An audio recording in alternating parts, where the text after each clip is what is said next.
Hey, so I basically had a time crunch today and I missed a workout, and it kind of messes up my workouts for the rest of the week.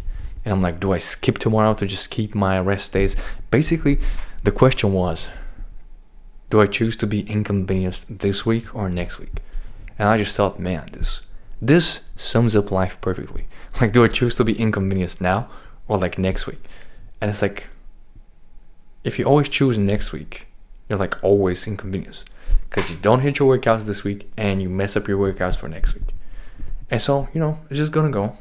Just gonna do that, because if you just keep choosing next week, you're just gonna spend your entire life inconvenienced.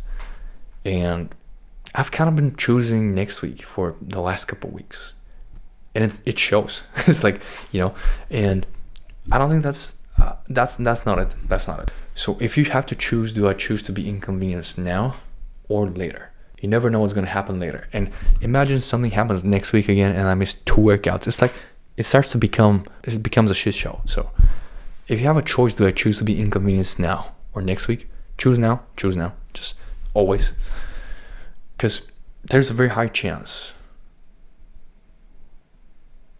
you won't regret that decision. If you choose, let's put it off to next week. Let's mess up next week instead of this week. You mess up 2 weeks instead of 1. Just sacrifice one of them. One of them is kind of like, we missed a workout. Happens. It's life. It happens. It's normal. Just choose the decisions you're less likely to regret.